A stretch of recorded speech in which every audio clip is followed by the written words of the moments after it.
O selo Sabedoria Arcana tem a honra de apresentar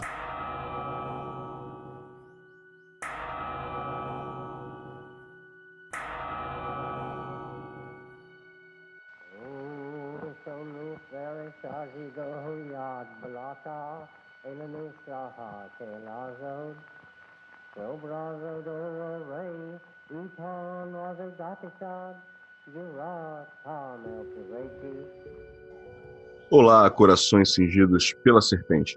Estamos aqui para gravar mais um episódio do nosso podcast, que é fruto do projeto Sabedoria Arcana, que visa divulgar o conhecimento arcano através de livros, cursos e esse podcast.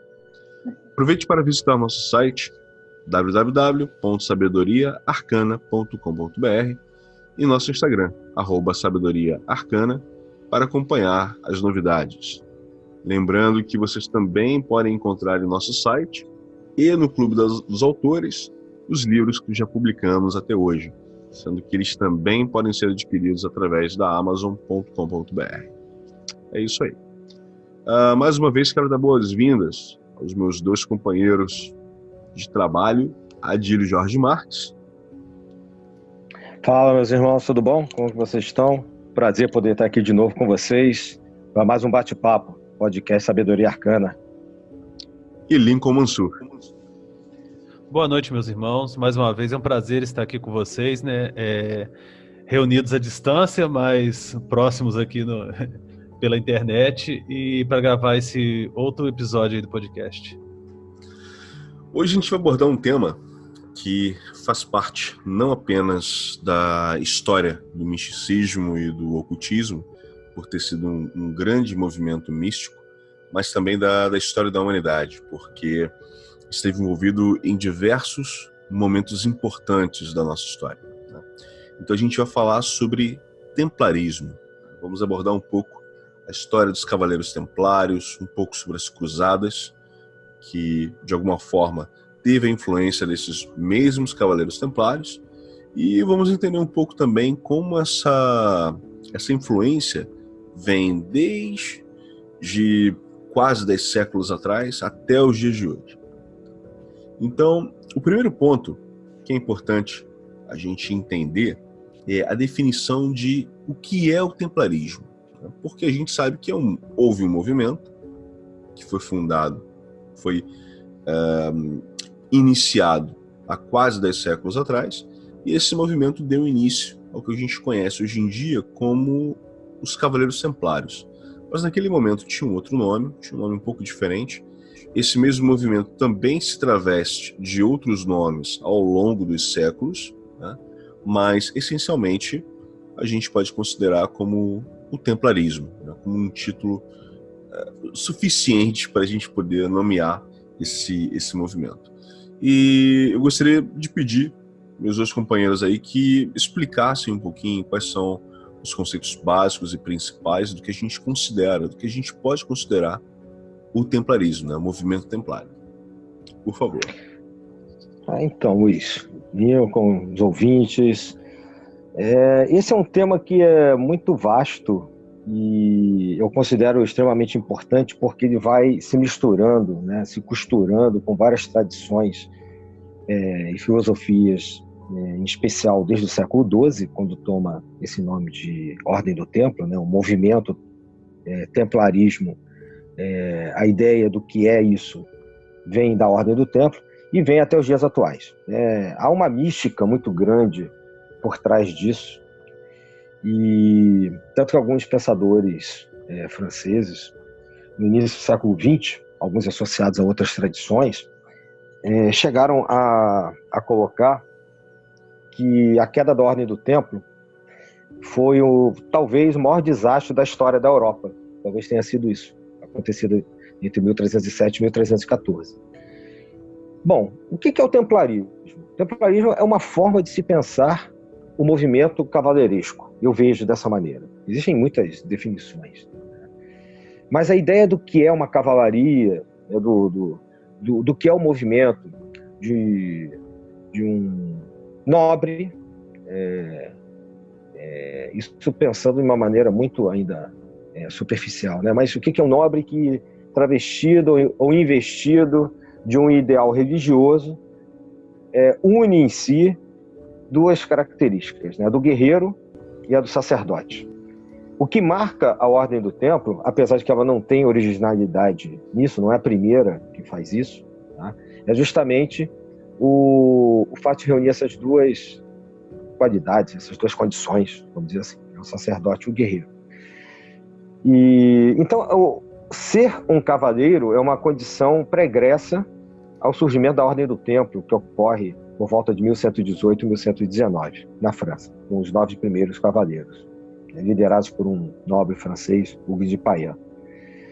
Mas a ideia de reunir essas duas condições, né, os muçulmanos já tinham, né, outras organizações europeias já existiam, mas ela ganha uma mística, uma força muito grande com a Ordem do Templo, entre os séculos XII e XIV, por tudo que os templários fizeram, conquistaram, né, de fama e de força, né, enquanto exército, principalmente no primeiro século de existência da Ordem, e também pelo final trágico que acontece, né, e ao longo de uma certa decadência de suas funções na segunda metade de sua história. Então, o templarismo é um movimento que reúne as qualidades do que deveria ser um cavaleiro, um nobre, não só no sentido de um campo de batalha, mas hoje em dia dentro de si mesmo, numa condição espiritual, né? Ou seja, aquele que busca combater seus inimigos internos, porque obviamente ninguém anda mais com espada pelo meio da rua matando os outros, né? Então, hoje o grande inimigo que se entende é que o cavaleiro, né, o investido como tal, busca combater são seus defeitos, suas mazelas, seus problemas. Então, isso é um espírito de um cavaleiro, né, seja ele templário, seja lá o que for, né, que está dentro do movimento chamado templarismo. Aquele que busca um aperfeiçoamento espiritual, que busca servir a si e à humanidade de uma maneira altruísta e, de uma certa maneira, se ele se diz templário ou dentro do movimento chamado templarismo, ele mantém alguns símbolos, né, alguma coisa do antigo ideal medieval. Passa a bola pro Lincoln aí, senão eu falo demais. Eu acho importante também ressaltar que nem todo templário nem todo cruzado é templário, porque pode-se fazer uma certa confusão, né? Confundindo, dizendo que todos aqueles que participaram das cruzadas eram só os templários, né? Quando não. Então, eu acho importante a gente ressaltar que nem todo cruzado era templário, né? A partir dos movimentos das cruzadas que vai surgir a Ordem do Templo e, com isso, o templarismo. Embora esses ideais cavaleirescos já tenham sido criados na Europa já desde por meados do ano 1000, quando a evolução porque a Europa como um todo, mesmo antes das cruzadas, era uma sociedade muito guerreira, muito militarizada, inicialmente pela questão das invasões bárbaras e posteriormente com a Guerra Santa, as guerras de reconquista da Península Ibérica e tudo mais, e isso que vai dar força a esse movimento cavaleiresco e posteriormente surgir esse ideal templário aí em si, dentro da específica Ordem do Templo, embora também houvessem outras ordens, né, cavaleirescas, e esse ideal cavaleiresco permeasse diversos campos aí desses guerreiros todos aí europeus, né? Mas a partir desse ideal religioso e militar que surge, né, esse movimento moderno que vai receber o nome hoje, né, de certa forma assim, meio que ainda generalizando todo esses movimentos que originaram dessas ordens de cavalaria, né? Sim, isso que você falou é importante. A gente se tornou, e que carrega até hoje o nome, né, a mais famosa, que é a Ordem do Templo. Mas existiam várias outras, e repetindo, né, essa ideia de que o camarada luta, naquela época, ia para um campo de batalha também em nome de Deus. Isso acontecia, por exemplo, em nome de Alá. Sim. Né? Aliás, a ideia de uma guerra santa não é exclusiva de um cruzado, né, que leva o nome por causa da cruz que carregava. Isso é muito comum em outros momentos de guerra, de combate e etc. E outra coisa importante também é a coisa muito idealizada, até por filmes e desenhos animados, né, de que todo nobre né, todo cavaleiro era um exemplo de perfeição humana, né? Existem estudos acadêmicos sérios nesse sentido, de que a ideia de nobreza associada à cavalaria foi uma ideia historicamente construída. Né? Sim, posterior. Ao longo do fim posterior, né? E ao longo da Idade Média, isso vai sendo construído, porque, muito pelo contrário, durante uma época boa desse período medieval, as pessoas morriam de medo de pessoas armadas a cavalo, porque muitos eram saqueadores. Não respeitavam regra nenhuma. Inclusive, esse ideal de cavalaria com um certo tônica religiosa, ele surge exatamente para poder criar um ideário, né, de um cavaleiro nobre que pudesse você confiá-lo, porque na Europa o bicho pegava. Naquela época era guerra direto, os militares não eram bem vistos, porque o cara, quando está numa situação de guerra, a ideia dele quando invade uma cidade é pilhar, destruir e saquear e abusar e tudo mais. Então isso. A igreja une com essa ideologia de dar um guia espiritual e uma orientação para esses guerreiros e criar uma milícia que fosse, de certa forma, né, com ideais mais cristãos e não abusasse tanto dessa cristandade. Inclusive, um dos primeiros ideais cavaleirescos que a igreja vem colocar é a defesa de mulheres, de jovens, de toda pessoa que não tivesse armas, comerciantes, principalmente mulheres, órfãos também, eram o ideal inicial dessa cavalaria, né? Exatamente. Isso vai ser construído ao longo do tempo no qual os templários estão existindo. Os templários existiram por quase 200 anos, né? A ordem foi criada em 1118, 19 e vai até 1312, 14. Isso, então, não dura 200 anos. Eu acho um ponto 1312 ela é suprimida, né? Sim. Acho um ponto importante também da gente abordar, já que vocês falaram bastante dos cruzados, lembrar que a ordem, na verdade, inicialmente não era a Ordem do Templo, era a Ordem dos Pobres Cavaleiros de Cristo do Templo de Salomão. Era um nome razoavelmente grande, e ela foi fundada meio que no rescaldo das cruzadas, né? Teve uma cruzada, a primeira cruzada em 1096, né? Que tinha como propósito original lá proteger os cristãos que voltaram a fazer a peregrinação em Jerusalém, depois que eles conquistaram Jerusalém, porque tinha aquela questão de, durante a peregrinação, no caminho, tinha uma série tinham saqueadores, tinham bandidos e tal, e aí tem-se essa ideia de fazer essa primeira cruzada e proteger esses peregrinos, né?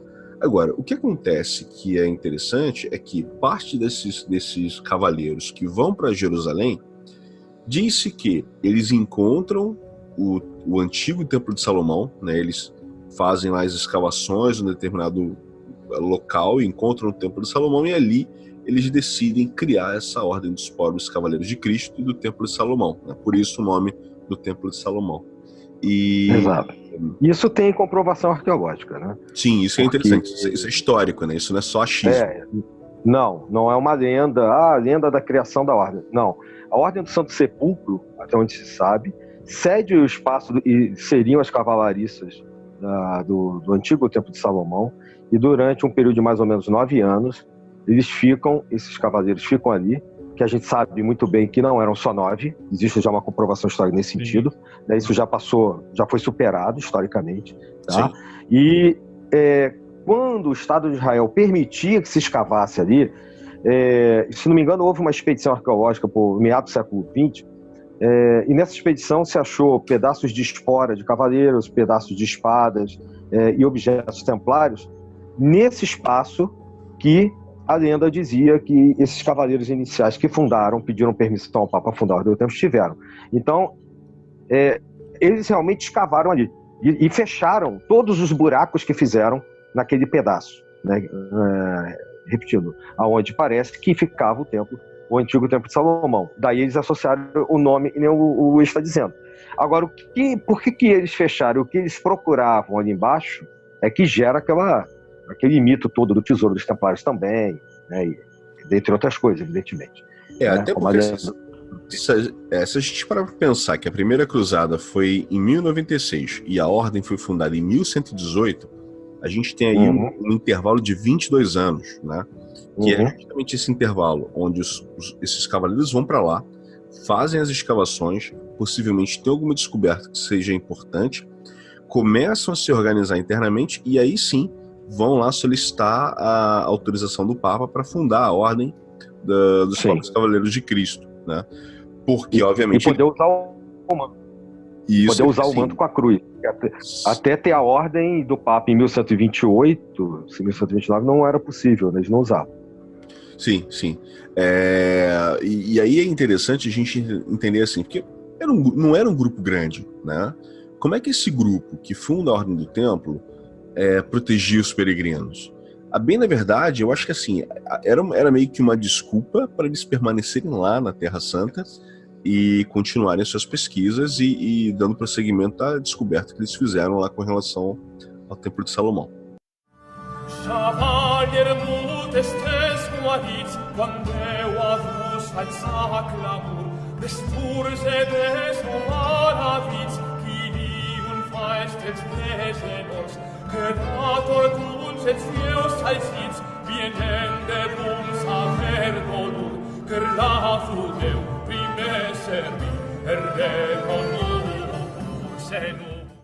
Tem um livro, chama do Amin Maalouf, A Cruzada Vista pelos Árabes.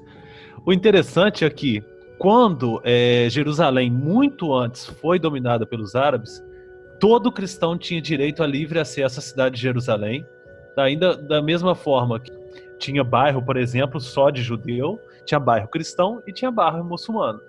O cristão tinha acesso a Jerusalém. O problema todo é que os europeus, eles enfiaram ali tinha duas situações políticas por trás disso.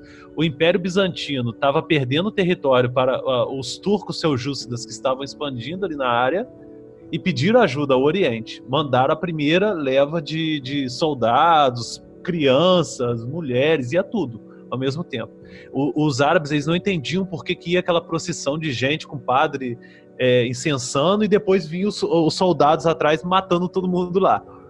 Eles dominaram várias cidades na região ao caminho até chegar a Jerusalém, que era o objetivo deles, né? E nesse só fazendo um parênteses, é por isso que a gente falou, né, que na época, né, hoje a gente tem a romantização da imagem do cavaleiro, na época não era romantizada essa imagem e todo cavaleiro era um homem perfeito. Não, e pelo contrário, muito dessa romantização ocorrida na época pelos trovadores e pelos historiadores... Isso é posterior um pouco. Um pouco posterior, uns 100 anos depois, aí se deu até pelo interesse dos cavaleiros de manter essa imagem e tudo mais. Mas nessa prévia, quando eles vão tentar Jerusalém, né, chegar até Jerusalém, que a ideia era dominar onde que o Jesus Cristo morreu. E eles vêm dominando aquelas várias cidades, tinham... por exemplo, a cidade de Antioquia e outras eram centros culturais e centros intelectuais vastíssimos. Damasco tinha uma biblioteca muito vasta. Todas essas cidades tinham um conhecimento muito grande. O mundo intelectual árabe estava assim, bem mais avançado do que a Europa. Mas essa ideia de defender os peregrinos se dá a posteriori também, porque quando eles tinham acesso, o problema todo é que quando eles vêm com esse interesse político de dominar a região, porque tanto que quando o primeiro muçulmano dominou Jerusalém, ele deu livre acesso a todos. Os cristãos, ao contrário, eles invadem, matam todo mundo, passam o rodo geral. Há relatos, inclusive, que botava fogo com judeu dentro, né, e tudo mais, mas enfim. Eles começam a ter contato...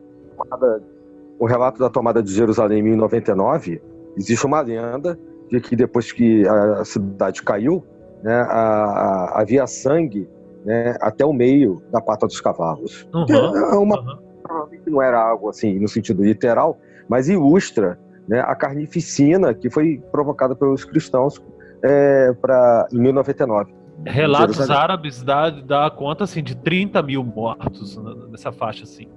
Então, mas o maior tesouro que eu acho que eu queria defender é que todas essas cidades que eles dominam tinham bibliotecas muito ricas, muito importantes. Claro, muito dessas bibliotecas foram queimadas, foram destruídas, porque alguns cavaleiros achavam que aquilo ali era coisa do mal, a defesa da literatura maligna, porque o o árabe ele não era, mas eu acredito também que muito disso, muitos cavaleiros ali letrados e que tinham conhecimento preservaram disso, porque tanta prova que o renascimento das ideias de Aristóteles, por exemplo, na Europa, se dá pelo contato com os árabes. Então, muito desses conhecimentos vão para lá. Isso. Aí eu acho que é onde se encontra o maior tesouro que esses cavaleiros teriam tido contato. Só uma outra questão que o Luiz colocou é o seguinte: a gente sabe hoje, por documentos, que entre 1118 e 1119, e o que o Luiz colocou, a autorização do Papa, não existiam só 9 cavaleiros templários. Então, por exemplo, Portugal reconhece que existiam cavaleiros templários no ano de 1125 dentro do território português. Então, como poderiam, como diz a lenda, só tinham 9 cavaleiros e durante 9 anos só existiram 9 e ficaram lá escavando, para a gente fechar essa parte introdutória que o Luiz colocou. Estavam lá escavando. Então, como é que existiam só esses 9 tinham vários cavaleiros templários em Portugal? Então, documentos como, por exemplo, na Torre do Tombo, já evidenciam que a Ordem do Templo não foi criada da maneira como miticamente foi vendida a ideia durante décadas ou mais de um século pela história ou pelo senso comum, de que eram só 9 cavaleiros que estavam ali com um ideal totalmente cristão, que apoiavam essa carnificina. Não, já era uma corporação com uma ideia própria, com um ideal próprio, e que já tinha sido idealizado, já estava em Portugal, em meados dessa época onde supostamente eles não deveriam nem estar existindo. E isso vai ser importante lá na frente quando a gente retomar a questão da relação da Ordem de Cristo com Portugal. Verdade. Então, vocês citaram aí, principalmente o Lincoln, que foi do conhecimento que esses templários eles absorvem dos árabes e posteriormente levam para a Europa, né? Eu acho que 2 dos conhecimentos que a gente pode citar aqui também, além da questão da filosofia, né, de Aristóteles e tal, primeiro, o conhecimento alquímico, né, que posteriormente os grandes alquimistas europeus vão beber essa fonte, e em segundo, a fundação da Escola de Sagres, né, que se utiliza de conhecimentos de navegação que surgem a partir dos árabes, né, a criação do astrolábio e tudo aquilo mais. Aqui, depois a gente vai tocar nesse assunto, mas só para rememorar esses tópicos. E dando prosseguimento, um outro tópico que também é importante é que alguns anos depois, na verdade, uns bons anos depois, que foi em 1128 que teve justamente essa liberação a partir do Papa, né, 10 anos depois, eles adotam como patrono, né, Bernardo de Clairvaux, que era um monge, um abade francês, né, cisterciense, e aí, justamente esse abade, que ele foi o fundador da abadia de Clairvaux, me desculpem, é ele que delineia a regra monástica que vai guiar esses cavaleiros templários para que eles estejam sempre alinhados ali com os conceitos cristãos, né, de bondade e tal, né? Tanto que é justamente isso que faz, essa regra monástica, que faz com que, quando os membros da Ordem do Templo faziam seus votos, esses votos eram de pobreza, castidade, devoção e obediência, né? Então, os grandes nobres, né, os filhos das casas nobres, quando entravam para a Ordem do Templo, ele doava todos os seus bens para a Ordem, né? Isso acabou fazendo posteriormente com que a Ordem se tornasse aquela potência financeira na Europa, no mundo antigo, né? Não só na Europa, mas na Europa, parte da Ásia também, norte da África e tal. E eles acabam criando também um sistema que a gente conhece hoje em dia como o sistema de cheques, né? Você ia lá numa das casas do templo, deixava parte das suas riquezas de lá, recebia um papelzinho, fazia a sua viagem, e na outra casa lá da Ordem do Templo, entregava o papelzinho e pegava o mesmo valor equivalente ao que você deixou na primeira casa, né, depois da sua viagem. Então eles criam, eles desenvolvem esse sistema, né? O que é bem interessante. Então, mas assim, eu acho que seria legal a gente falar um pouquinho dessa regra monástica, né, criada pelo Bernardo de Clairvaux, para a gente entender um pouco mais como eles funcionavam. Queria fazer um comentário sobre isso aí.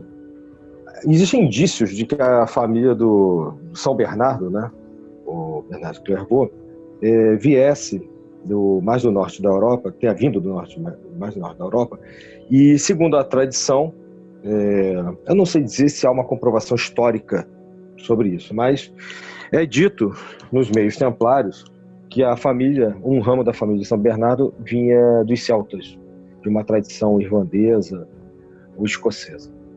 E confesso que eu não fui procurar, eu ainda não achei essa confirmação, até procurei durante um tempo, mas não achei essa confirmação. Mas coincidentemente ou não, existem estudos em ciência das religiões, entre outros, que tratam de uma sequência iniciática, ou seja, como é que a tradição esotérica, né, como é que a tradição pré-cristã sobreviveu de maneira subterrânea ao advento do cristianismo, né, com todas as questões que isso envolveu, até, de uma certa maneira, desembocar em alguns ramos que vão tangenciando os templários, como eu falei lá na frente. Tem a questão dos fiéis do amor, que são importantes na Itália e em Portugal.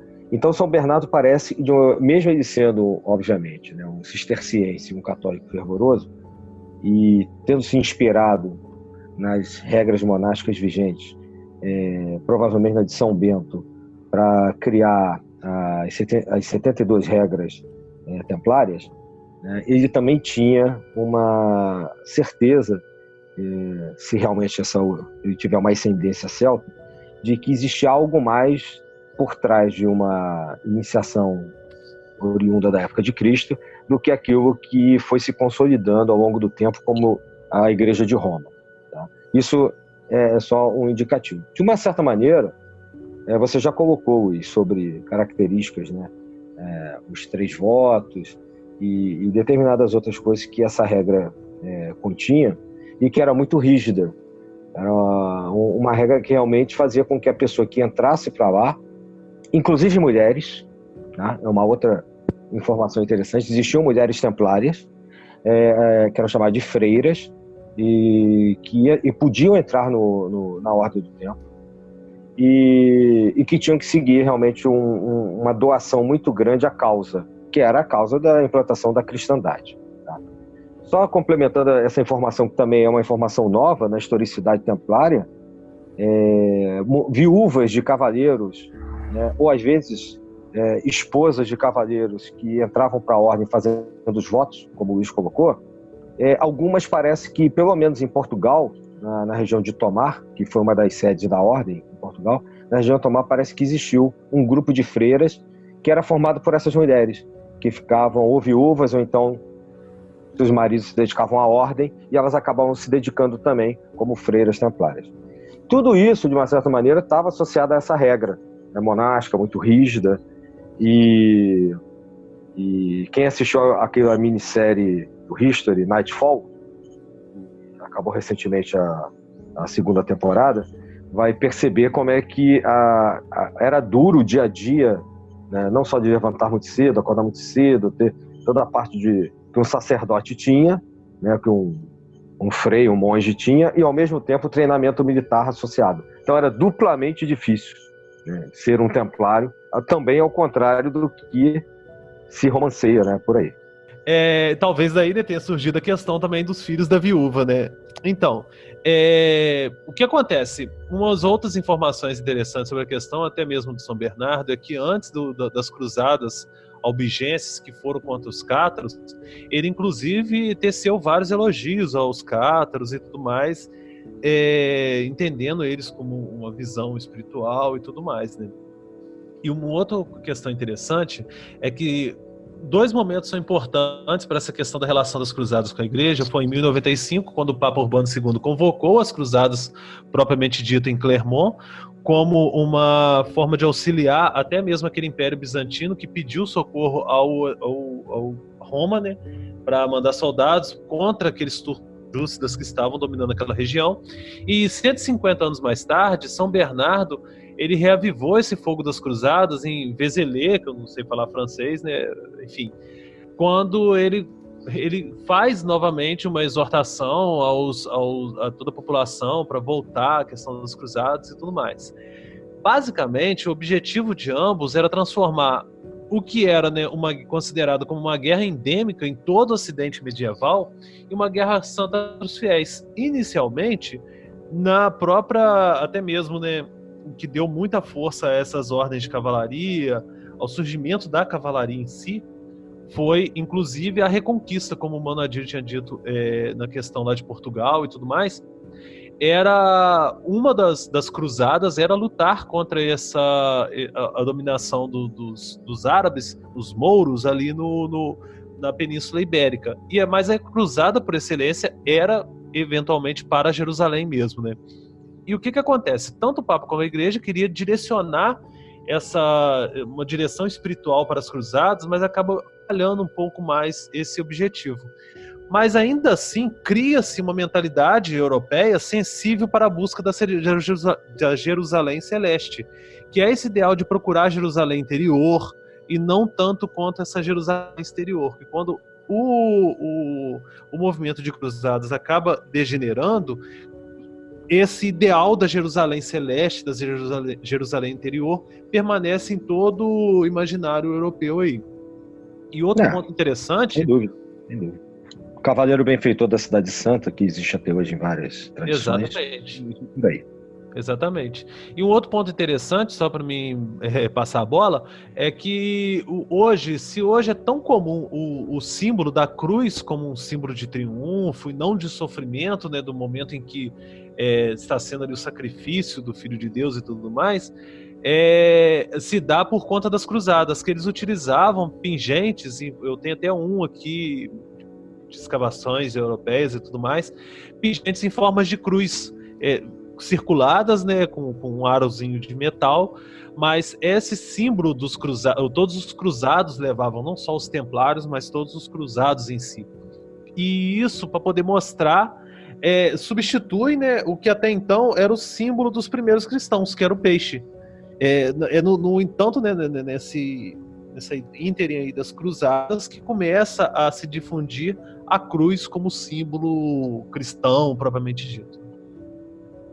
Isso é uma das coisas que dá fama aos templários, né? Aquela cruz vermelha representando o sangue de Cristo e que acaba tornando-os famosos não só pelo que vocês falaram, mas também pela ferocidade com que os templários enfrentavam as suas batalhas.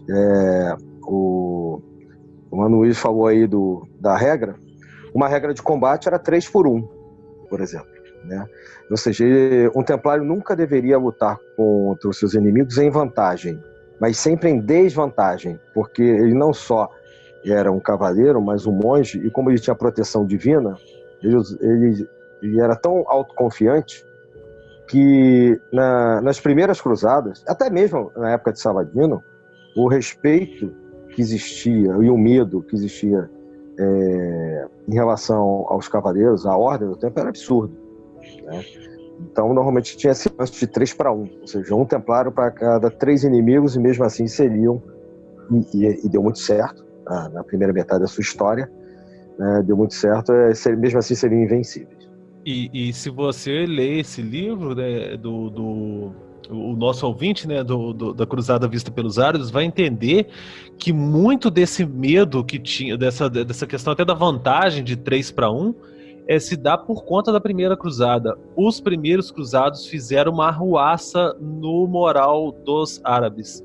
Eles acabaram, né, por imprimir um medo muito grande no mundo árabe por causa das conquistas que eles vão fazendo. Muitas vezes por acaso, por obra do acaso ou obra divina, né? E outras nem tanto. Como teve um caso, por exemplo, um relato rápido de um general egípcio que tinha dominado a cidade de Beirute e que vai lutar contra os árabes, que ele tinha visto o futuro dele, que ele morreria de uma queda de cavalo. E, no entanto, ele mandou tirar todo o ladrilho da cidade de Beirute para ele poder andar sem ter a possibilidade de queda e tudo mais. Na hora do combate, o cavalo dele empina sozinho, antes do combate, sem ninguém chegar próximo, sem nenhum ataque, sem nada. O cavalo assustou sozinho, empinou, ele caiu em cima da própria espada e morreu. Antes da batalha, o exército todo ficou sem uma direção e permitiu os que os árabes chamavam de frange, que eram os francos, todo cruzado em si, né, a disseminar todo o exército deles sem muito esforço.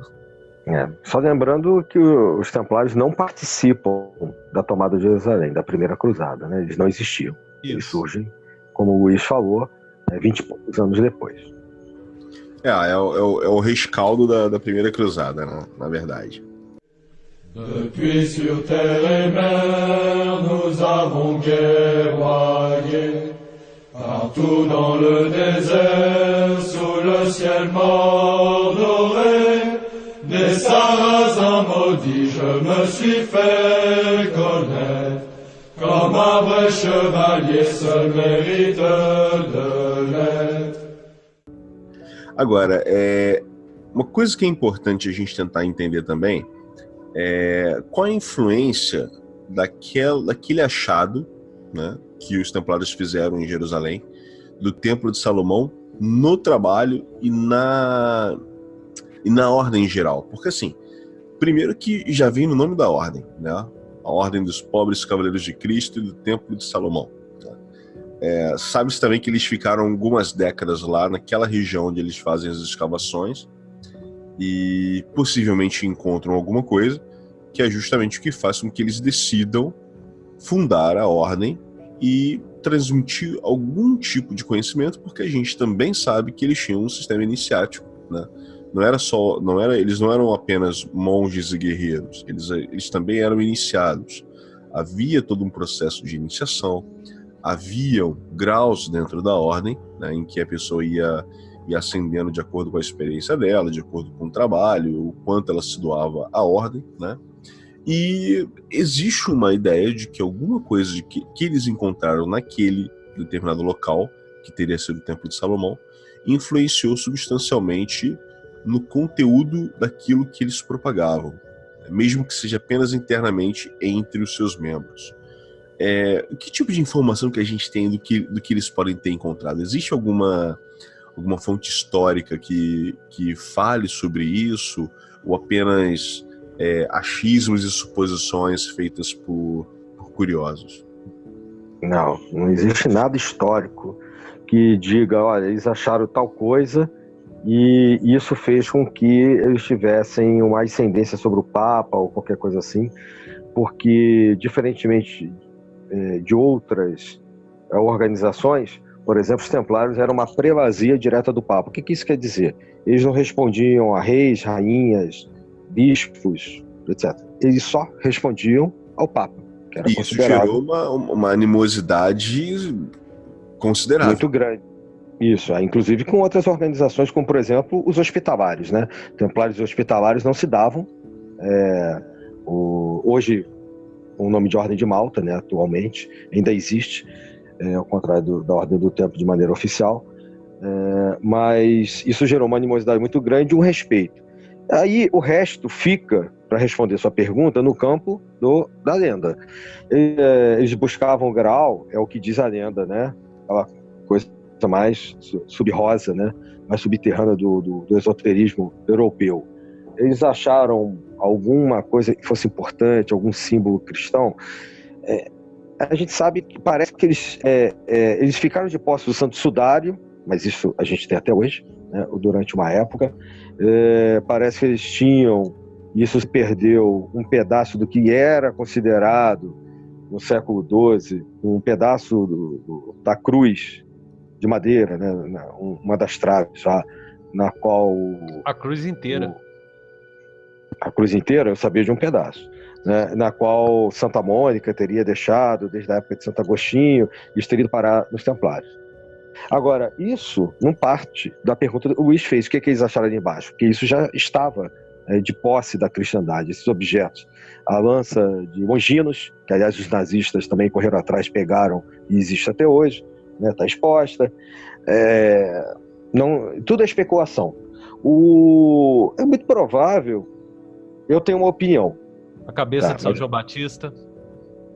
Isso aí é o que dá origem ao que poderia ser o Bafomé, né? O símbolo do Bafomé, que existiam cabeças que falavam nas comendadorias templárias, então teriam que ser um monte de cabeças, né, de São João Batista, né? Tem muitas coisas que uns dizem que era uma imagem da cabeça de Pitágoras, e não São João Batista, né, devido ao apreço que os templários tinham pelo conhecimento da antiguidade, ou seja, conhecimentos pagãos, pré-cristãos. Eu tenho para mim que duas coisas que não têm a ver necessariamente com símbolos templários deram esse poder, né? Ser uma prelazia do Papa, que é algo que realmente dá um poderio muito grande, que os primeiros 9 cavaleiros conseguiram. E, na minha opinião, a segunda coisa não seria necessariamente um objeto, seria um conjunto de saberes técnicos, científicos, que depois há um indício de que isso foi legado à sucessora da Ordem do Templo em Portugal, que é a Ordem de Cristo, e que vai dar nas grandes navegações. Então, de repente, não foi um objeto, né, como o Luiz colocou. Pode ter sido, mas isso é uma opinião pessoal minha, né? A soma da prelazia papal com a questão do acesso a saberes que a gente chamaria de científicos hoje e que estruturaram a ordem em relação à sua marinha, ao seu exército, né? Saberes da antiguidade, inclusive, que aliados à sua parte militar e à sua parte econômica, né, bancária, vamos dizer assim, ajudaram a construir todo o mito templário. Mas é uma opinião minha. E não há nada que diga, eles encontraram, sei lá, a Arca da Aliança. Isso é de filme, entendeu? Isso aí é Indiana Jones. Eu tendo a concordar com sua opinião, até porque a gente vê de forma muito clara, né? Era muito claro naquele momento que todo e qualquer conhecimento que fosse diferente do que era considerado básico do básico do básico, era considerado um conhecimento que poderia se tornar uma ameaça para a igreja. Então, obviamente, a igreja gostaria de ter o controle máximo sobre isso. E possivelmente esse foi um dos motivos pelo qual a prelazia papal era soberana sobre o controle da Ordem do Templo, né, ao invés deles estarem subordinados a qualquer rei. Até porque, vamos imaginar, né, esse tipo de conhecimento ou informação, se fosse delegado a um determinado rei, isso daria um poderio absurdo para esse rei, né? Enquanto que a igreja ela queria controlar os vários países, os vários reinados ali, ao invés de apenas um reinado, né? Então, para eles era importante manter esse controle sobre a Ordem do Templo. Se a gente imaginar, por exemplo, um conhecimento cartográfico e de navegação naquele determinado momento no mundo, isso era munição para grandes conquistas, que a gente acabou vendo posteriormente, né? Século XIV, XV, XVI, é onde essa coisa começou a se desenrolar. E vamos adicionar um outro pontinho nessa mítica aí, que é o seguinte: quando há a execução dos templários na Europa, a esquadra deles some, desaparece. E outra, né? Os conhecimentos todos de navegação, uso de astrolábio, bússola, sextante, tudo isso quem detinha eram quem? Os árabes. E a rebote, né, ali na Península Ibérica, porque os árabes estavam naquela região, e principalmente pelo contato, né, dos templários com essa galera lá do Oriente. E logo depois a esquadra sumiu, desapareceu. Logo depois, o que se surge em Portugal como um desdobramento da Ordem do Templo? A Escola de Sagres, que nada mais é do que uma escola de navegação, né? Daí a gente tira várias conclusões ainda. Essa questão das... Só fazer um adendo aqui, que como o Lincoln comentou aí do sumiço da esquadra dos Templários, né? Já que a gente já vai entrar aí um pouquinho sobre o fim da Ordem do Templo e posteriormente o renascimento dela com a Ordem de Cristo e a Escola de Sagres, é interessante lembrar que naquela fatídica sexta-feira 13 de 1312, quando os soldados de Filipe o Belo, vinculado ao Papa Clemente V, que basicamente era uma marionete do rei Filipe o Belo, né, da França, quando eles vão lá no quartel central dos Templários na França, caçá-los, né, de madrugada, quando eles chegam lá, já não tem mais nenhum tesouro. E olha que a Ordem do Templo era a ordem mais rica daquele período.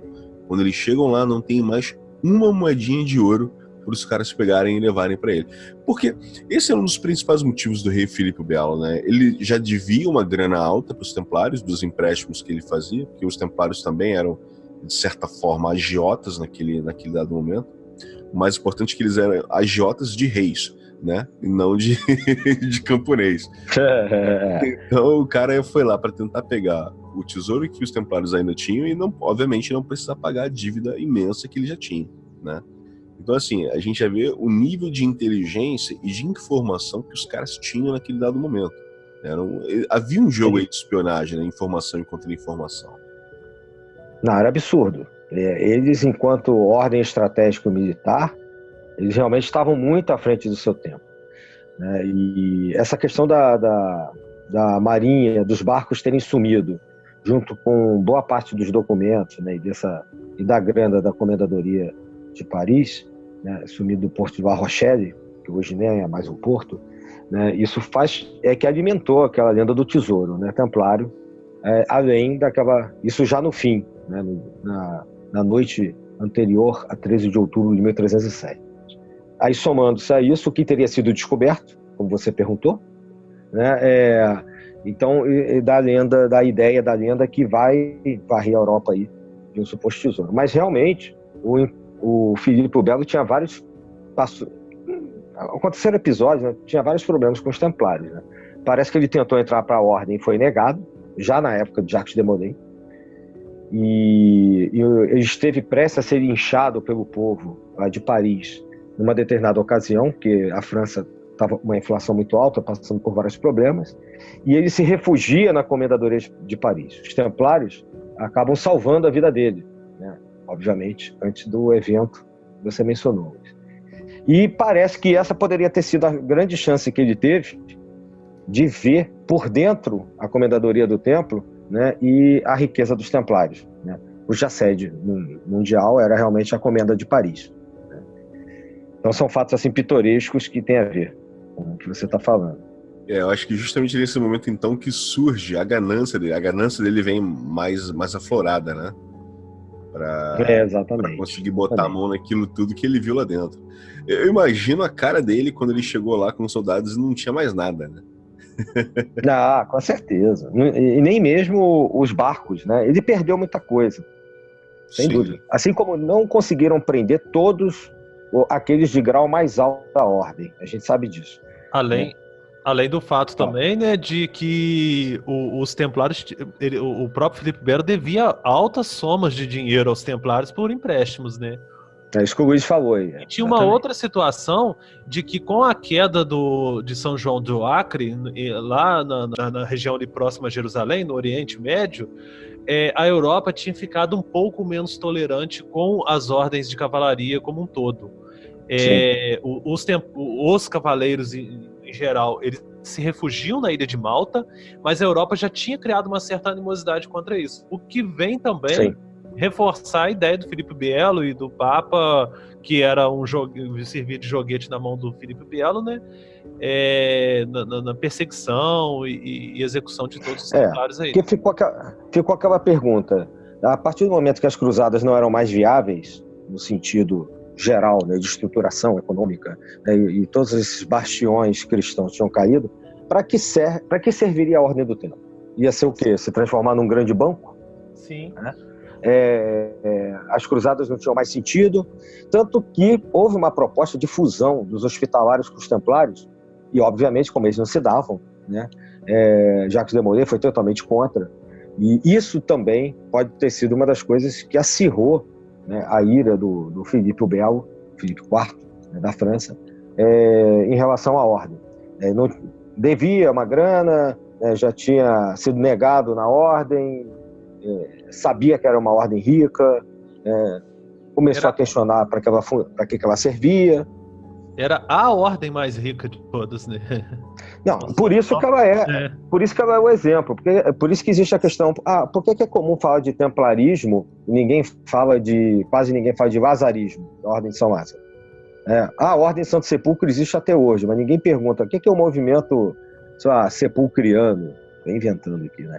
Mas se você fala de templarismo, né, até adolescentes e pessoas mais variadas já ouvi dizer e tal. Essa mística é alimentada por estudo, né? Diz-se que um pedaço, talvez um terço da Europa, no final da ordem, né, lá no final da sua história, talvez um terço da Europa já pertencesse à Ordem do Tempo, somando-se terras, castelos, capelas e etc. Né? Se fosse somar em sentido geográfico. Imagine uma instituição no início do século XIV sendo dona, né, e tendo uma autonomia religiosa, porque era uma prelazia papal, mas para vocês terem uma ideia, a ordem tinha uns sacerdotes próprios. Então, essas iniciações, essas coisas que aconteciam lá dentro, não precisavam passar pela fiscalização, até onde a gente sabe, né, por um fulcro da igreja. Então, era muito poder na mão de uma única instituição. E até mesmo essa questão de terem sacerdotes próprios, não ter que passar por fiscalização nem nada, isso acaba gerando um certo preconceito, nem saber o que está rolando naquele mistério ali e tudo mais. E um outro ponto que é interessante ressaltar, que o Jacques Le Goff, ele ressalta que uma das consequências das cruzadas não foi nem a questão do enriquecimento da Europa, da questão do luxo, isso tudo já tinha, esse interesse por objetos do Oriente e tudo mais, mas sim foi a consequência principal foi uma certa nacionalismo exacerbado que vai surgir a partir disso aí, e basicamente também o aumento das vendas de relíquias religiosas e da fiscalização da igreja, né, em cima de todas essas questões, venda de simonia também e tudo mais, né? Então, assim, a gente vê que tem todo esse processo, né? Aí o Filipe Belo coloca a marionete dele, Papa Clemente V ali para controlar tudo, e como era justamente o Papa que tinha essa prelazia sobre os templários, ele pega e assina ali a cassação da ordem, né? E aí acaba ocorrendo a prisão dos templários, né? Caçada e a prisão dos templários. Jacques de Molay, que era o grão-mestre naquele momento, é preso junto com alguns de seus companheiros, é torturado e é queimado vivo em frente à Catedral de Notre Dame. E, inclusive, disse que, enquanto ele estava sendo preparado lá para a fogueira, ele amaldiçoa o Papa Clemente V e Filipe Belo, que dentro de um ano eles se encontrariam juntos perante o Tribunal Soberano.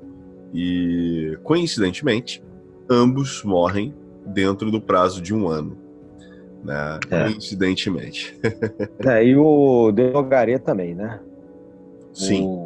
Um dos acusadores, né, de traidores da ordem, ele convocou os três, né, a comparecer perante o Tribunal de Deus em um ano. E o Papa já vai em 33 dias, né? Isso aí. Se eu não me engano, o Filipe Belo vai uns 3 meses depois, né? Alguns meses depois. Todos eles, o Nogaret é assassinado, não se sabe nunca por quem. E provavelmente o Papa foi envenenado, né? Porque ele morre de disenteria, alguma coisa desse sentido. Provavelmente foi envenenado. Isso reforça aquilo que a gente está falando dos espiões, né? Era uma ordem que tinha toda uma estrutura realmente militar e tinha seu sistema de espionagem, né? A questão talvez mais duvidosa aí seja de como, ao cair do cavalo numa caçada, o Filipe Belo morre, né? Se foi proposital ou não, como é que isso foi articulado. Mas certamente essa equipe de espiões continuou agindo nos bastidores, porque era muito comum, e isso a gente vê nas grandes navegações entre Portugal e Espanha, por exemplo, uma absurda rede de espionagem tipo 007 rodando entre os reinados. Mas é interessante que eu cheguei a ler algumas referências de que os templários teriam tido contato com os Rachins, né, que seriam os assassinos, ligados ao velho o velho da montanha. Isso, o velho da montanha. Então, de repente, essa galera acaba influenciando também com o conhecimento deles de espionagem e assassinato a fomentar a criação de uma força paralela dentro dos Templários, talvez. É possível. Não, é uma especulação que tem sentido, ao meu ver, porque a gente sabe que os Templários tinham interações comerciais e culturais independentemente se estava brigando no campo, né, militar com, por exemplo, muçulmanos, muitos falavam árabe. E eles tinham interações culturais, comerciais e religiosas com árabes e etc. Judeus. Então, isso não é também uma mera especulação, tá? Sabe-se que isso é verdade. Sabe-se que determinados cultos que nada ortodoxos e nada cristãos eram praticados dentro de Tomar, por exemplo, em Portugal e em outras comendas templárias. Então, essa absorção cultural pode ter se dado, inclusive, nesse nível que você está falando aí. Tem inclusive relatos nessa cruzada vista pelos árabes que o Quereneglance, né? O inimigo do meu inimigo é meu amigo. Houve muitas associações entre algumas cidades árabes com os cruzados para poder lutar contra o inimigo comum, por exemplo. Então, não foi só muçulmano contra cristão e pronto, acabou, não. Teve muçulmano e cristão lutando lado a lado contra outros grupos muçulmanos, porque haviam disputas pela liderança, por exemplo, entre os seljúcidas, por exemplo. Bagdá passou de mão, em 2 anos, passou de mão entre líderes mais de 30 vezes. Então era comum, né, essa associação entre um grupo cristão com uma aliança militar com os árabes. Então com isso troca ideias e conhecimentos também, né? Acho que é isso que vai levar, de uma certa maneira, pode ser até um outro tópico para a gente questionar aqui, discutir, né? É que, já que cai a ordem, né? O Luiz já colocou, você já colocou também, como é que o templarismo segue na história, né? Como é que a ordem do templo vai adiante até chegar, por exemplo, até hoje, onde está aqui conversando, século XXI. Eu acho que 2 pontos importantes aí que a gente tem que colocar um deles você já citou, que nem todos os cavaleiros foram presos, né? Naquela caçada, naquela fatídica madrugada. Então, muitos conseguem fugir, outros já estavam localizados em outros países, então lá permaneceram. E o segundo ponto é que alguns países, especificamente um, que foi Portugal, né, decidiu não acatar a ordem do Papa e deu guarida aos templários, né, alguns dos templários refugiados, permitindo que eles permanecessem lá sob a proteção do rei de Portugal naquele dado momento. E aí eu acho que um dos renascimentos que a gente pode citar aí, que a gente já falou inclusive, que foi a Ordem de Cristo, né, e a Escola de Sagres. Sim. A Ordem de Cristo, de 1319, é uma habilidade, mais uma, né, habilidade diplomática de Portugal, de conseguir manter intacto tudo que os templários tinham, só mudando de nome. Eu brinco às vezes, né, quando vou falar disso, que o rei de Portugal só muda o CNPJ, né, porque o resto é tudo a mesma coisa. Continuam os mesmos castelos, quase que o mesmo símbolo. A cruz vermelha muda o desenho, ele coloca uma cruz branca dentro como símbolo da pureza da ordem, ou seja, está mandando um recado para todo mundo. Perseguiram, queimaram, torturaram, mas nós éramos inocentes. Então, a Ordem de Cristo é fundamental, né? A Escola de Sagres é mais uma lenda. A Ordem de Cristo é um fato, tá? E sabe-se que o que vai parar em Portugal é o conhecimento. Por isso que eu insisto naquela sua pergunta, né? Será que lá atrás também não era isso? Eu tendo a acreditar, né, de uma maneira um pouco mais racional, que não era nada miraculoso, e lá em 1119, da mesma maneira que em 1319, exatamente 200 anos depois, coincidentemente, Portugal estabelece a Ordem de Cristo, e o que vai fazer de Portugal, um país do tamanho do Rio de Janeiro, ser o que foi, como eu já mencionei, são as grandes navegações, né? Os templários já tinham aprimorado o seu sistema de exército a partir, inclusive, de conhecimento de como o exército romano funcionava, né? Trabalhando em características, por exemplo, um guerreiro ajudando o outro. Isso pode ter ajudado a inspirar aquele símbolo de 2 cavaleiros sobre um cavalo. Isso vem dos romanos, né? E a ideia das navegações, também aprimorada de maneira científica, não só com os instrumentos que o Lincoln já falou, mas com o aprimoramento das cartas navais, dos mapas celestes, né? Tudo isso que a gente chama hoje de pensamento científico, que é herdado pela Ordem de Cristo dos Templários, e Templários já estão em Portugal muito antes do que se acha que os Templários existiam, como a gente já mencionou lá atrás também, né? Então, parece que é muito natural entender que, historicamente, Portugal tenha conseguido o que conseguiu com as grandes navegações e praticamente ocupar, né, boa parte do mundo, estar até o Oriente, chegar até o Japão, China, etc., a partir desse conhecimento de navegações científico, né? E enquanto a Ordem de Cristo esteve com uma certa autonomia, Portugal manteve-se grande. Há uma certa coincidência de quando justamente a Igreja tira um pouco da autonomia da Ordem de Cristo, é justamente quando começa uma certa decadência desse período de glória português. Seigneur, sachez qu'il orne s'en ira en cette terre où Dieu fut mort et vit, et qui la crouée d'autres mers ne prendra. À peine ira un paradis qui a un souhait, pitié ne remembrance. Oh Seigneur, doit qu'être sa vengeance et délivrer sa terre e son pays. Agora outro tópico que é importante também é que, assim, avançando um pouco mais no tempo, né, alguns séculos à frente, a gente começa a ver alguns movimentos de outras ordens, principalmente ordens como a maçonaria, alegando, de alguma forma, uma herança da tradição templária, né? Aí a gente vê, posteriormente, ritos sendo criados, né? Graus sendo nomeados e performados dentro das lojas maçônicas com uma total aproximação do ideal templário, né? Usando termos, nomes, ideias, a mística do templarismo, né?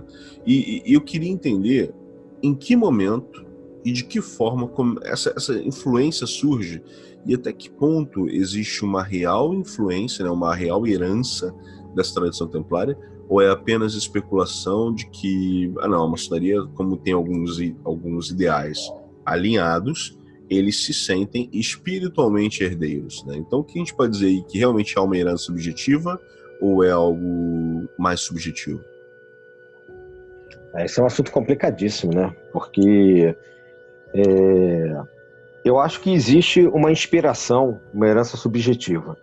Quando as corporações de pedreiros começam a se organizar de uma maneira um pouco diferente no século XVII, principalmente na segunda metade do século XVII, não mais com pedreiros, mas com nobres ou pessoas de outras atividades na sociedade, alguns desses nobres, né, que são chamados de cavaleiros, querem ou remetem a sua tradição familiar à Idade Média, que está bem próxima em relação a nós, né? Então, em relação ao século XVII, ainda é algo muito próximo do ideário europeu. Então, aquela ideia mitológica dos templários, a forma como tudo acabou e como é que a coisa continuou em alguns países, né, mudando de nome, como no caso de Portugal, isso, ao que parece, continuou impactando esses nobres, e quando uma organização como a maçonaria surge com uma certa força, principalmente a partir de 1717, né, que é considerada uma data aí, mais marcada, né, mais oficial, né, do surgimento lá em Londres, se deseja unir os pedreiros, uma corporação, quase um sindicato, né, de trabalhadores, a uma tradição de nobreza. E nada mais fácil de ser feita do que pegar aquela mitologia templária, né, aquele ideário de uma ordem de monges e guerreiros que estaria de maneira subterrânea sendo mantida viva. Então, assim, todas as tradições que vêm pela maçonaria por outras ordens, e aí no século XVIII começam a surgir os mais variados ritos e ordens templárias, como a estrita observância templária, por exemplo, na França, né, que vai ser uma das inspiradoras para a posterior criação do rito escocês retificado, que é um rito maçônico, já tem aqui no Brasil e tudo,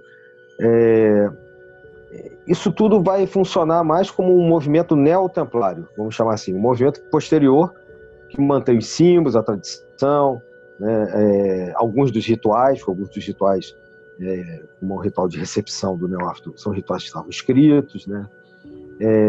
Isso vai se manter à margem, né, da igreja, evidentemente, que não trabalha mais com os templários desde o século XIV, e a maçonaria vai manter isso muito vivo através dos seus vários ritos, e depois, quando estrutura em vários graus, em 33 graus, em alguns casos, né, dentro desses graus, como no caso do rito escocês antigo aceito, você vê lá um período, né, uma parte desses graus totalmente dedicados à cavalaria, em especial ao Kadosh, né, aos templários. E aí a ideia, a mítica, vem até os nossos tempos, né? Mas desconheço qualquer comprovação formal histórica da passagem de Jacques de Molay, né, apesar de existir uma lista chamada lista de armênios, que não é considerada pelos historiadores, não é aceita por todos os historiadores como verdadeira. Não conheço nenhuma passagem oficial de Jacques de Molay, por exemplo, até 1717, com o surgimento da maçonaria, além de uma inspiração, de um ideal. Aí tem um outro fator assim que pode se acrescentar, é o seguinte: por exemplo, da mesma forma como inicialmente a cavalaria não era exclusiva da nobreza, mas à medida que ganha popularidade, que ganha prestígio, a nobreza passa a exigi-la que seja somente exclusiva da nobreza. Da mesma forma como esse ideário, né, que eles já tinham adquirido essa questão de ter a nobreza como algo exclusivo ter a cavalaria como algo exclusivo da nobreza. À medida que cresce a popularidade dessas organizações como a maçonaria, é fácil associá-las, né? Tipo, algo que é exclusivo da nobreza, aí vamos associar a esse grupo que a gente está entrando agora e, posteriormente, misturar elementos ali, né? E a partir dessas misturas surgir ritos exclusivos que seriam cavaleirescos e, portanto, templários, e com tudo isso vai se formando toda uma ideologia que está sendo construída naquele momento ali, né? Que são os ritos modernos da maçonaria. Acredito que seriam encontros de interesses e de mitos, né, que se entrecruzaram naquele momento específico ali, né? É interessante entender melhor isso, porque naquele determinado momento, lá no século XVII, século XVII e XVIII, a estrita observância templária se dizia herdeira desses templários, né? E posteriormente, historicamente, foi provado que não tinha nenhuma herança objetiva, né? Uhum. E aí é interessante também a gente entender e as ordens, né? Porque a gente tem ordens modernas que também se dizem estar vinculadas a esse ideal templário, de alguma forma serem herdeiras dessa tradição templária, né? Acho que um bom exemplo que a gente pode citar aqui é até de um personagem famoso, principalmente de quem faz parte da Ordem Rosa Cruz Amorque, por exemplo, que foi o Raymond Bernard, que inclusive em um dos seus livros ele fala sobre uma iniciação que ele recebe em Roma, né, de uma tradição templária. Sim. E que isso posteriormente vai dar origem a pelo menos 2 ordens que ele funda com inspiração a partir do ideário templário, né? E como é que a gente consegue mapear a existência de uma tradição templária ainda ativa e que dá origem a ordens modernas com essa inspiração? Olha, eu acho que a palavra correta é inspiração, né?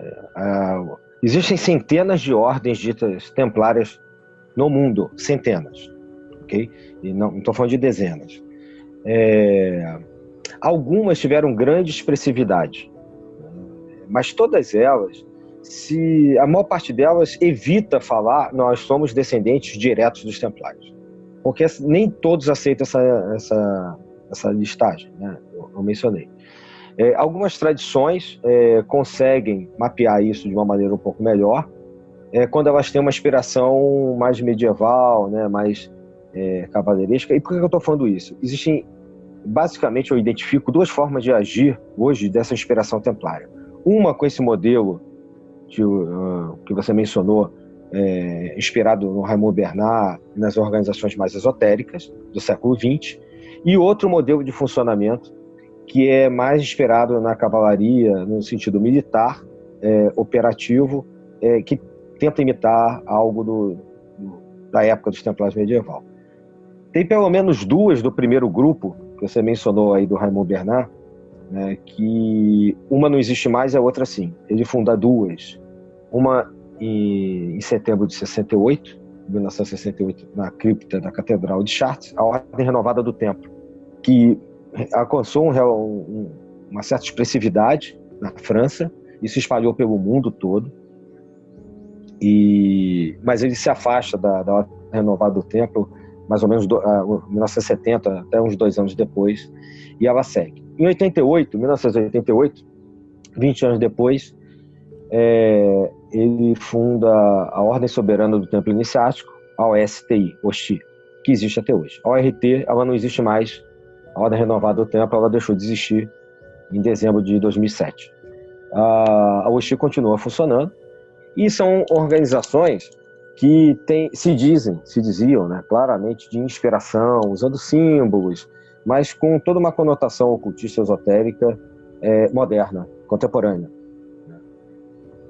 Agora, algumas outras que ainda defendem a listagem, né, essa listagem mais antiga, e que realmente tem uma certa tradicionalidade e uma certa ancestralidade nos seus ritos, nos seus rituais, são aquelas que foram inspiradas num personagem que em 1804 apresentou uma espécie de nova Ordem do Templo, né, um ressurgimento da Ordem do Templo para Napoleão na França, que é o Bernard Raymond Palaprat. Não é o Raymond Bernard do século XX, é Bernard Raymond Palaprat, uma coincidência, inclusive, onde ele propõe a Ordem Soberana e Militar do Templo de Jerusalém, o SMTH, em latim, né, porque Jerusalém, em latim, começa com H. E esse modelo, inclusive com rituais públicos, né, como os rituais de investidura funcionando em igrejas, missas e etc., abertos, é um modelo de várias organizações que depois passaram a ser dissidência da Ordem do Palaprat, e que chegam até agora o século XXI, como a Magno Magistério, por exemplo, que é super reconhecida no mundo, o SMTH Magno Magistério, uma ordem extremamente respeitada. Existem algumas outras dissidências com o mesmo nome, existe o SMTHJ, que substitui, né, o Jerusalém pela letra, realmente, né, que a gente usa hoje, não mais em latim. Então, assim, é muito difícil mapear, mas eu separaria nesses dois grupos e pontuaria isso, né? São organizações que não têm o reconhecimento do Vaticano, né, deixaram de ter lá atrás, como a gente falou, né, com a atuação do Clemente V, apesar de 1312, se não me engano, ter sido descoberto o manuscrito de Chinon, que foi um documento que ficou secreto até coisa de uns 15 anos atrás, mais ou menos isso, no qual o Clemente V inocenta os templários. Esse documento ficou escondido durante séculos, foi descoberto agora, há poucos anos, mas o Vaticano não retomou a Ordem do Templo. Ela não foi abolida de vez, mas ela está suprimida. Então, todos os outros movimentos, até pelo direito canônico, todos os movimentos templários são de inspiração templária, seja eles maçônicos ou não, como esse que eu mencionei aqui. Então, não sei se deu para ficar claro, porque é uma coisa um pouco complexa de ser explicada, inclusive quando a gente lembra que duas ordens medievais contemporâneas dos templários continuam existindo de forma oficial no seio da igreja. A Ordem do Santo Sepulcro e a Ordem de Malta, a antiga Ordem dos Hospitalários de São João, que mudou de nome. A Ordem do Templo não está nessa categoria. Então, é a partir daí que se gera essa discussão toda, né, essa mítica toda. Então a gente pode dizer que tradicionalmente todas essas ordens são ordens espúrias, mas tem a inspiração templária no centro dos seus ensinamentos, né? Sim, se você for considerar espúrio aquilo que se separou de uma tradição raiz, né, da sua tradição mãe, como, por exemplo, a gente fala em relação a algumas obediências maçônicas, né, como se diz, realmente são tradições ditas espúrias porque não são reconhecidas pelo Vaticano. Sabe-se que existem grupos dentro da igreja que estudam o templarismo. Uhum. Uma vez eu vi um livro que tratava de um grupo de inspiração templária funcionando dentro do Monte Saint-Michel, na França, né, o Monte Saint-Michel. Né? Pois é. E é pouquíssimo divulgado, né? Alguns desses grupos que eu mencionei, principalmente esses que vêm da linhagem da USMTH, de inspiração templária, muitas das suas investiduras são realizadas de igrejas, né? Com autorização, às vezes, da diocese local, né? Os padres rezam missas junto, ou antes ou depois, junto da investidura, né? Eu já vi várias cerimônias dessas. Isso, inclusive, dentro de outras organizações não templárias, como Lazaritas, por exemplo, etc. Mas, repito, são concessões que existem a partir do momento que uma autorização oficial não existe mais, pelo menos desde a época do processo dos Templários, que é um dos processos mais famosos da história. Sim, sim. Interessante. Bem, acho que a gente já avançou bastante na hora, a gente já está aí com mais de 1 hora de gravação, né, de podcast. Eu acho que a gente conseguiu abranger um espectro interessante aí sobre o templarismo, né, desde o seu surgimento até as ordens modernas, né, que a gente pode dizer de inspiração templária. Né? Exato. Tem mais alguma informação que vocês queiram acrescentar? Ou não? Assim, da minha parte, eu acho que todo esse percurso que a gente fez evidencia o quanto o imaginário, né, do templarismo, como foi dito, como eu falei no início, né, como tendo sido um dos maiores desastres da Europa, segundo o Michelet e segundo outros historiadores das tradições esotéricas, né, colocaram no século XX. Como é que isso ainda está presente em filmes, séries, livros, organizações abertas ou fechadas, né, dentro do seio da própria Igreja Católica Apostólica Romana, né? Existe uma especulação, será que o movimento protestante teria surgido com tanta força se a ordem do templo não tivesse sido suprimida? Essa questão nunca vai ser respondida, né, totalmente, mas ela já foi abordada. Então, era uma milícia, era uma espécie de inteligência que funcionava na cristandade e que propunha uma União Europeia, inclusive. Né? Então, tamanha a atuação avante no seu tempo. Uma União Europeia que só vinha acontecer séculos depois, como a gente vê hoje, né? A União Europeia. Então, os templários já tinham esse ideal. E a gente vê a influência que eles têm até hoje na nossa história, uma ordem que foi fundada 900 anos atrás e foi oficialmente encerrada há 700 anos, né? Exato. Não foi pouco tempo, imagine, né? Uma coisa que tem 700 anos que acabou, até hoje se fala a respeito. Então, por isso que a gente está aqui conversando hoje, fazendo um podcast, porque muito do que a gente estuda passa pelo que esses caras viveram, construíram lá atrás. Você falou aí do sistema bancário, né? Das notas de promissória e tal, dos depósitos. Então, se a gente tem, inclusive, sistema bancário hoje, que alguns supõem que, inclusive, foi parar na Suíça, né, toda essa especialidade que os suíços têm com dinheiro e com bancos, poderia ter sido herdado, né, do movimento, né, templário de expulsão da França, né, a partir do momento que eles foram presos. Então, até isso se especula. Verdade. Mano Lincoln, mais alguma coisa a acrescentar? Uma das consequências dessas cruzadas, né, nós temos até o próprio aumento da venda de indulgências e venda de relíquias sagradas, né, em todo o território europeu. E por isso, né, até mesmo o entendimento do reflexo que se daria na reforma protestante e tudo mais. A questão toda é que, como o templarismo, né, nós temos, em comparação com outras sequências, coisas da história europeia como um todo, nós temos muito pouco documento conhecido, aberto e de fácil acesso sobre isso. E até mesmo a mítica que envolvia eles enquanto eles estavam em atividade, isso repercute até hoje, né? Porque mexe com todo o pensamento, nós mesmos aqui cogitando várias especulações sobre o que eles teriam descoberto, o que eles teriam acesso, o que eles fizeram ou não fizeram. Isso tudo gera também, todo esse mistério impacta também na mentalidade e no interesse pelo assunto.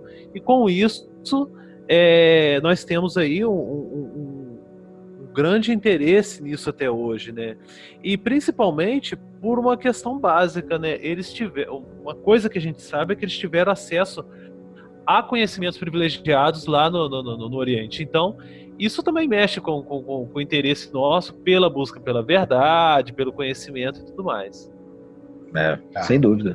Verdade.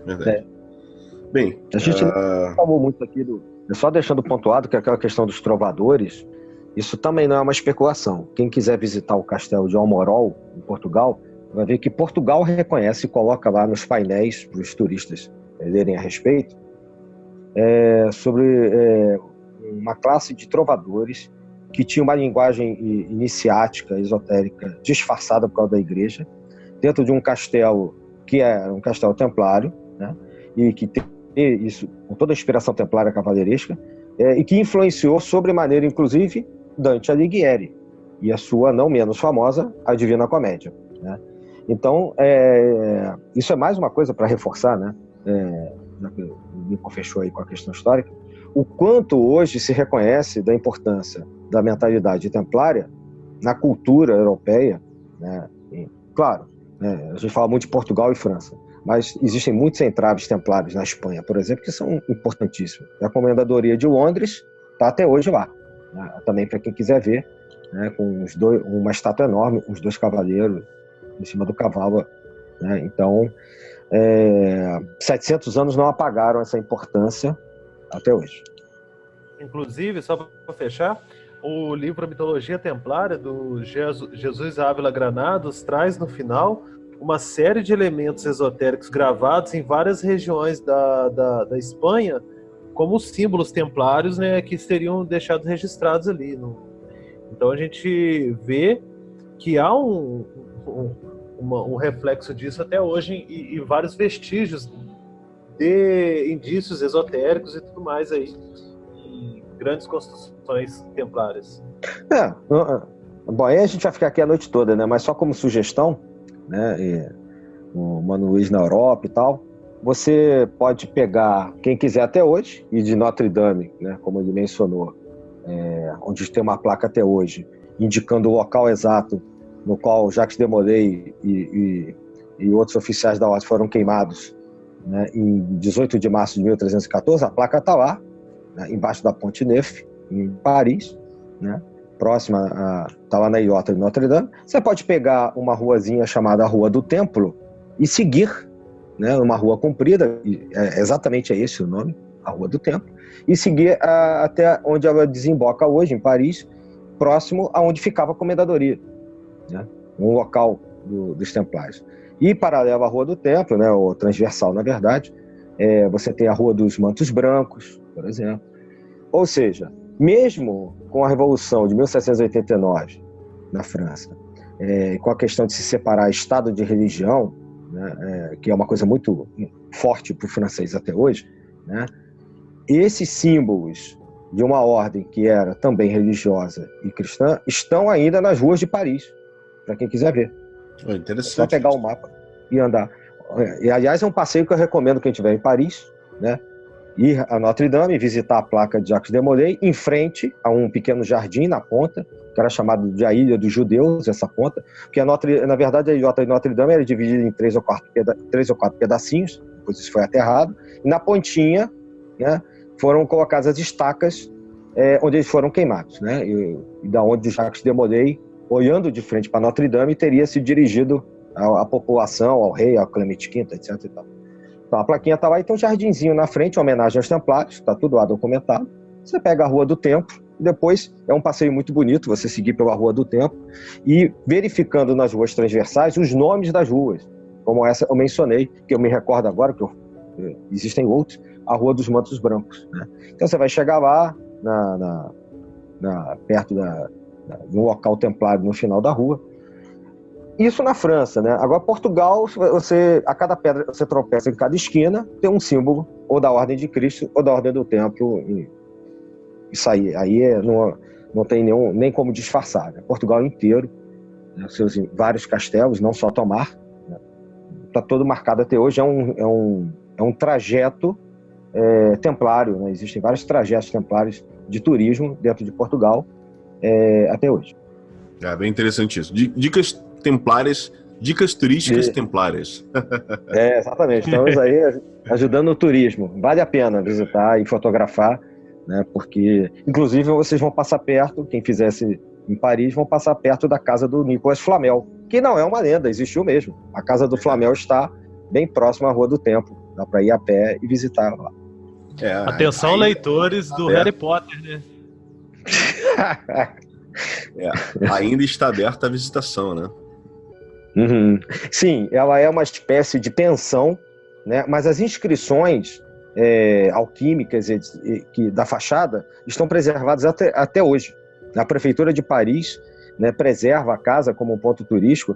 A casa, se não me engano, é de 1400, alguma coisa nesse sentido. E você pode ir um pouco mais longe, você pode ir andando a Torre de Saint-Jacques, ali não muito longe, que é onde, segundo diz a lenda, no alto da torre, que sobrou depois da Revolução Francesa, sobrou se não me engano, de uma igreja, alguma coisa assim, ficava um dos laboratórios alquímicos do Nicolas Flamel. Você consegue, quando ela está aberta, chegar no alto da torre, chegar ao ponto mais alto, né, e ficar onde, teoricamente, naquele espaço, né, ele contribuía com altas doações em dinheiro para a caridade de Paris. Aí é que vem a questão, né? Se ele era pobre, não sabe exatamente como ele ficou rico, existem várias especulações, e como ele conseguia, provavelmente não sei se ele teve um bom casamento, o que foi, mas disse que esse dinheiro todo que ele doava aos pobres e para as igrejas, né, reconstruir igrejas e tal, teria sido oriundo também da fama que ele adquiriu como alquimista. Tá aí um tema para um próximo episódio, que é alquimia, né? Bem interessante mesmo. Falaremos sobre isso. Existem fatos interessantes aí pra gente falar. Verdade. Bem, a gente chegou num bom tempo aqui de gravação, então quero agradecer aos meus dois companheiros de sempre, Adílio e Lincoln, né, por mais essa gravação aí fantástica, muita informação interessante e importante. E em breve voltaremos com mais um episódio do podcast Sabedoria Arcana. Forte abraço a todos. Muito obrigado. Valeu, forte abraço. Até a próxima. Valeu, abração.